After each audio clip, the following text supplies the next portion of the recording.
Hello everyone, management मंत्रा के इस video में आप पढ़ेंगे ऑफर या प्रपोजल।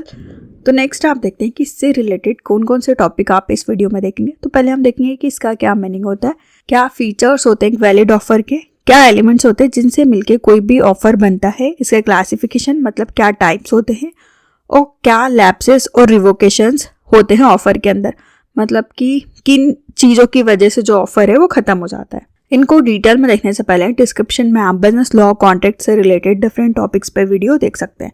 वीडियो अच्छा लगे तो प्लीज़ लाइक कीजिए, चैनल को सब्सक्राइब कीजिए और कमेंट कीजिए, और किसी टॉपिक पे वीडियो चाहिए तो आप कमेंट कर सकते हैं। पहले हम देखते हैं प्रपोजल और ऑफर। कॉन्ट्रैक्ट बनने की जो पूरी प्रोसेस होती है वो स्टार्ट होती है ऑफर और प्रपोजल से। एक पार्टी कुछ ऑफर दे रही है दूसरे को और उस प्रपोजल को एक्सेप्ट किया जाता है, तब वो एग्रीमेंट बनता है।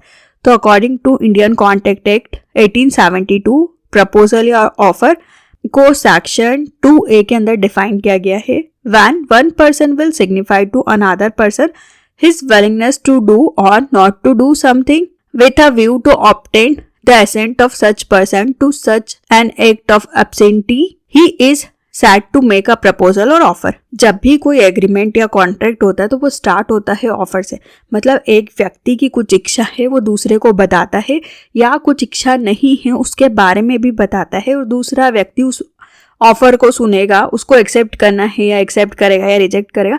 मतलब पहला पर्सन जो कि अपनी विलिंगनेस को बताता है किसी भी काम को करने या ना करने के बारे में, वो होता है ऑफर। फॉर एग्जाम्पल हम बात करें कि ए को अपनी कार बेचनी है 10 लाख में, तो वो इस ऑफर के बारे में लोगों को बताएगा ताकि उसकी कार सेल हो सकते हैं। तो कोई आएगा जिसको ज़रूरत है वो उस कार को ले सकता है, तो उसने एक ऑफर रखा, प्रपोजल रखा कि उसकी ऐसी इच्छा है कि उसको ये कार को बेचना है।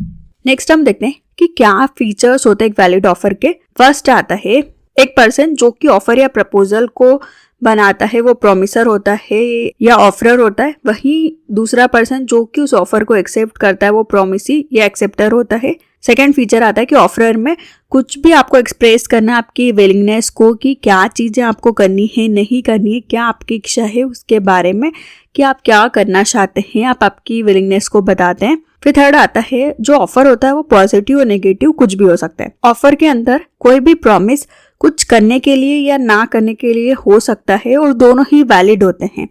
तो ये 3 फीचर्स होते हैं वैलिड ऑफर के। नेक्स्ट हम देखेंगे कि क्या एलिमेंट्स होते हैं वैलिड ऑफर के। फर्स्ट आता है देयर मस्ट बी 2 पार्टी। जब भी ऑफर हो रहा है तो उसमें एटलीस्ट 2 पार्टीज को होना चाहिए, एक जो प्रपोजल या ऑफर को दे रही है और दूसरा उस ऑफर को जो एक्सेप्ट करेगी। तो इसमें कोई भी लीगल पर्सन हो सकता है या फिर आर्टिफिशियल पर्सन हो सकता है जो कि ऑफर को दे रहा है। मतलब आर्टिफिशियल पर्सन की बात करें तो कोई कंपनी ऑर्गेनाइजेशन भी हो सकता है जो कि ऑफर को देता है। तो यहाँ पे 2 पार्टीज होना चाहिए। सेकेंड आता है every proposal must be communicated. Proposal के अंदर कम्युनिकेशन बहुत इंपॉर्टेंट होता है। एक ऑफर वैलिड होगा अगर वो ऑफरर को कन्वे कर रहा है। कोई भी कम्युनिकेशन या तो एक्सप्रेस या फिर इम्प्लाइड हो सकता है, या आप word of mouth, messenger, Telegram, किसी के थ्रू भी लोगों को कम्युनिकेट करते हैं, आपके ऑफर के बारे में बताते हैं। तो सेक्शन 4 के अकॉर्डिंग कम्युनिकेशन बहुत इंपॉर्टेंट होता है प्रपोजल के लिए, तभी कोई प्रपोजल कंप्लीट होगा, मतलब लोगों को उसके बारे में पता होना चाहिए। फॉर एग्जांपल ए का प्रपोजल है कि उसको अपनी कार को बी को सेल करना है एक पर्टिकुलर अमाउंट पे, और बी लेटर को रिसीव करता है अगर, तो वो बी को लेटर भेज रहा है, बी को लेटर मिलता है तो उसको उस ऑफर के बारे में पता चलता है। तो यहाँ पे कम्युनिकेशन कंप्लीट होगा तभी आपका प्रपोजल कंप्लीट होता है। थर्ड आता है it must create legal relations. जब भी किसी ऑफर को एक्सेप्ट कर लिया जाता है तो उसका रिजल्ट होता है कि वो एक वैलिड कॉन्ट्रैक्ट बन जाता है।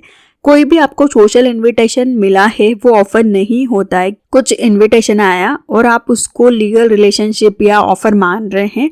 फॉर एग्जाम्पल ए ने बी को इन्वाइट किया डिनर के लिए, बी ने उस इनविटेशन को एक्सेप्ट कर लिया कि डिनर के लिए बुलाया है तो मैं जाऊंगा, पर ए अगर बी को डिनर नहीं करवाता है तो कोई बात नहीं, क्योंकि वो एक सोशल इनविटेशन था। नेक्स्ट आता है it must be certain and defined. जब भी ऑफर हो रहा है तब चीजें सर्टेन होनी चाहिए, क्लियर होनी चाहिए, ताकि एक वैलिड कॉन्ट्रैक्ट बन सके।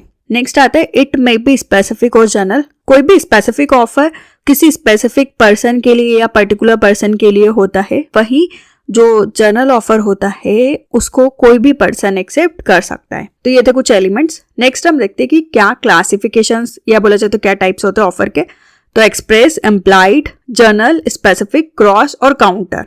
6 टाइप्स होते हैं। फर्स्ट हम देखते हैं एक्सप्रेस ऑफर। एक्सप्रेस ऑफर जो कि आप वर्ड्स में रिटर्न में एक्सप्रेस कर सकते हैं उनको बोला जाता है एक्सप्रेस ऑफर। फॉर एग्जाम्पल कि ए ने बी को बोला कि क्या तुम मेरी कार 2 लाख में खरीदना चाहते हो, तो वो क्या हुआ, एक्सप्रेस ऑफर उसने बोल के बताया कि उसको अपनी कार बेचनी है और अगर बी को चाहिए तो वो ले सकता है, तो ये क्या हुआ, एक्सप्रेस ऑफर। सेकंड आता है इम्प्लाइड ऑफर। यह ऑफर आपको एक्शंस से दिखता है या पर्टिकुलर सिचुएशन में क्या सर्कमस्टेंसेस है पार्टीज के बीच में, उसके बेसिस पे इम्प्लाइड होता है। फॉर एग्जाम्पल आपने बस का टिकट लिया है, आप बस में चढ़े तो पर्टिकुलर बस ऑपरेटर को भी पता है कि आपको कहाँ जाना है, वो आपको वहां उतारेगा, तो ये इम्प्लाइड ऑफर हो गया कि आपने पर्टिकुलर अमाउंट दिया है पैसेंजर बन के, तो बस वाला आपको आपकी डेस्टिनेशन तक पहुंचाएगा। नेक्स्ट आता है जनरल ऑफर। जनरल ऑफर किसी स्पेसिफिक पार्टीज के लिए नहीं होता है, ये पूरे पब्लिक में लार्ज के लिए होता है और इसको पूरी पब्लिक में से कोई भी एक्सेप्ट कर सकता है। कुछ रिवॉर्ड्स हो सकते हैं, कुछ कंसिडरेशंस हो सकते हैं। फॉर एग्जाम्पल ए ने एडवर्टीजमेंट दिया न्यूज़पेपर पे कि कोई मिल नहीं रहा है, मिसिंग है उनका बच्चा, तो अगर कोई ढूंढता है तो उसको वो 2 लाख रुपए देगा। बी ने उस पेपर को पढ़ा, बी को पता है कि वो कहाँ है उनका लड़का, बी ने फोन करके ए को बताया और ए बी को 2 लाख रुपए देगा। तो उन्होंने जर्नल में ये न्यूज़पेपर में निकाला था, जिसको भी उनके लड़के के बारे में पता था वो उन तक पहुंच सकता था और रिवॉर्ड्स ले सकता था, जो कि 2 लाख रुपए मिले। नेक्स्ट आता है स्पेसिफिक ऑफर। ये ऑफर स्पेसिफिक पर्सन या ग्रुप ऑफ पर्सन के लिए होता है और वही इस ऑफर को एक्सेप्ट कर सकते हैं और कोई नहीं कर सकता। फॉर एग्जाम्पल ए को अपना घर बेचना है बी को, तो सिर्फ ये स्पेसिफिक ऑफर था कि वो बी को ही दे रहा है और कोई इस ऑफर को एक्सेप्ट नहीं कर सकता है, बी ही कर सकता है। जब कोई भी ऑफर जनरल में नहीं है सारे लोगों के लिए, कुछ लोगों के लिए है या किसी पर्टिकुलर पर्सन के लिए है, तो वो स्पेसिफिक ऑफर हो जाते हैं। नेक्स्ट आता है क्रॉस ऑफर। यहाँ पे 2 पार्टीज क्रॉस ऑफर करती है कुछ सर्कमस्टेंसेस में। इसका मतलब होता है कि दोनों पार्टीज एक्जैक्टली सेम ऑफर को एक दूसरे के लिए बता रही है। फॉर एग्जाम्पल ए और बी दोनों एक दूसरे को लेटर भेज रहे हैं कि बी को अपना घर बेचना है ए को, और ए बोल रहा है उसी टाइम पे कि मुझे बी का घर खरीदना है, वो बी को लेटर भेज रहा है, तो ये क्रॉस ऑफर हो गया। यहाँ पर ऑफर को एक्सेप्ट करने की जरूरत है क्योंकि दोनों का ऑफर सेम है, तो ये होता है क्रॉस ऑफर। नेक्स्ट आता है काउंटर ऑफर। काउंटर ऑफर, पहले आपको इनिशियली ऑफर दिया जाता है, फिर आप उस ऑफर से एग्री नहीं होते तो आप उसको रिप्लेस करके दूसरा ऑफर देते हैं या फिर वो आपको फिर ऑफर देता है। तो इसमें ओरिजिनल ऑफर में को या तो आप एक्सेप्ट कर सकते हैं, रिफ्यूज कर सकते हैं या फिर अनदर ऑफर बना सकते हैं। फॉर एग्जाम्पल कि ए को घर बेचना है बी को, वो बोलता है 10 लाख में वो बेचेगा। बी बोलता है कि उसको 10 लाख में नहीं चाहिए, उसको 8 लाख में चाहिए। फिर वो ऑफर करता है, फिर ए बोलता है कि वो 9 लाख में बेच सकता है, फिर बी या तो 9 लाख में एग्री हो जाता है या वो बोलता है कि मुझे 8 लाख में ही चाहिए। तो इस तरीके से काउंटर ऑफर होते हैं। तो इस तरीके से आप ऑफर को एक्सेप्ट भी कर सकते हैं, रिफ्यूज भी कर सकते हैं। तो कुछ टाइप्स होते हैं ऑफर के।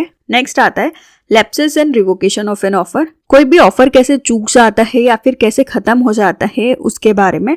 अगर किसी भी ऑफर का टाइम चले गया है, उस टाइम के अंदर आपने उस ऑफर को एक्सेप्ट नहीं किया, तो वो ऑफर समाप्त हो जाता है। सेकेंड आता है कि आपने उस ऑफर को स्पेसिफिक मोड में एक्सेप्ट नहीं किया जिस तरीके का वो ऑफर था, तो भी वो समाप्त हो जाएगा। किसी ऑफर को आप रिजेक्ट कर सकते हैं, इसलिए भी वो लैप्स हो जाता है। नेक्स्ट आता है कि जिसने ऑफर किया है या जिसने एक्सेप्ट किया है उनमें से किसी की भी डेथ हो जाती है इंस्टेंटली, तब भी वो ऑफर समाप्त हो जाता है। किसी भी ऑफर को आप एक्सेप्ट करने से पहले उसका रिवोकेशन कर देते हैं, इसलिए भी वो लैप्स हो जाता है। और किसी ऑफर में इलीगलिटी रहती है या फिर डिस्टर्बेंस रहता है किसी भी सब्जेक्ट मैटर को लेके, इसलिए भी वो ऑफर लैप्स हो जाता है। तो ये कुछ रीजन है जिनकी वजह से ऑफर लैप्स भी हो जाता है। तो इस वीडियो में आपने पढ़ा कि ऑफर या प्रपोजल क्या होता है, इसका मीनिंग, क्या फीचर्स होते हैं, एलिमेंट्स, क्लासिफिकेशन और कैसे लैप्स होते हैं ऑफर। वीडियो अच्छा लगे तो प्लीज लाइक कीजिए, चैनल को सब्सक्राइब कीजिए और कमेंट कीजिए। और किसी टॉपिक पे वीडियो चाहिए तो आप कमेंट कर सकते हैं। Thank you.